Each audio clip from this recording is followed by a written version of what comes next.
আবহাওয়ার খবর জানতে সরাসরি চলে যাচ্ছি সহকর্মী ফারিহা সাজনিনের কাছে। ফারিহা, আজকের আবহাওয়া নিয়ে আপনার কাছে কি তথ্য আছে, আমাদের বিস্তারিত জানান।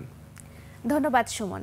দর্শক, আজ ৩রা সেপ্টেম্বর ২০২৫ তারিখে দেশের সর্বশেষ আবহাওয়ার তথ্য থেকে আমরা দেখতে পাচ্ছি রংপুর ও সিলেটের অধিকাংশ জায়গায় এবং ঢাকা, রাজশাহী, খুলনা, বরিশাল, চট্টগ্রাম ও ময়মনসিংহের কোনো কোনো জায়গায় অস্থায়ীভাবে দমকা হাওয়াসহ হালকা থেকে মাঝারি বৃষ্টিপাত অথবা বজ্রসহ বৃষ্টিপাত হতে পারে। সেই সাথে সারা দেশের কোনো কোনো জায়গায় মাঝারি থেকে ভারী বর্ষণ অথবা অতি ভারী বর্ষণ হওয়ারও সম্ভাবনা আছে বলে জানিয়েছে আবহাওয়া অধিদপ্তর। আজ সারা দেশের দিন ও রাতের তাপমাত্রা প্রায় অপরিবর্তিত থাকতে পারে। বর্তমানে উত্তর পশ্চিম বঙ্গোপসাগর ও তৎসংলগ্ন এলাকায় একটি লঘুচাপ সৃষ্টি হয়েছে, যা পরবর্তীতে আরও ঘনীভূত হয়ে যেতে পারে। এজন্য আগামী কিছুদিন বৃষ্টিপাতের প্রবণতা অব্যাহত থাকতে পারে। সেই সাথে দেশের মৌসুমী বায়ুর অক্ষের বর্ধিতাংশ ভারতের রাজস্থান, বিহার, উত্তরপ্রদেশ, পশ্চিমবঙ্গ ও বাংলাদেশের মধ্যাঞ্চল হয়ে আসাম পর্যন্ত বিস্তৃত রয়েছে, যা বাংলাদেশের উপর মোটামুটি সক্রিয় এবং উত্তর বঙ্গোপসাগরে প্রবল অবস্থায় রয়েছে।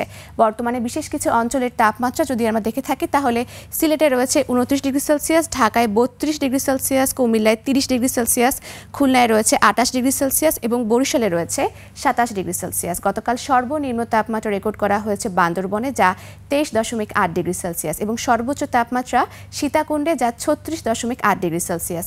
গতকাল সর্বোচ্চ বৃষ্টিপাত রেকর্ড করা হয়েছে সাতক্ষীরাতে, যা 88 মিলিমিটার পর্যন্ত। গত 24 ঘন্টায় ঢাকার সর্বোচ্চ তাপমাত্রা ছিল 35.2 ডিগ্রি সেলসিয়াস এবং সর্বনিম্ন তাপমাত্রা 28 ডিগ্রি সেলসিয়াস। আজ ঢাকার আকাশ আংশিক মেঘলা থাকতে পারে এবং দক্ষিণ অথবা দক্ষিণ পূর্ব দিক থেকে ঘন্টায় 10 থেকে 15 কিলোমিটার বেগে বাতাস প্রবাহিত হতে পারে।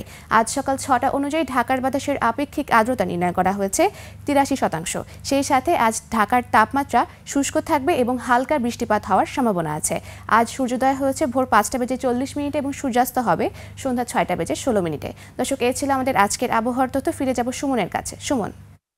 ফারিহা, আপনাকে ধন্যবাদ।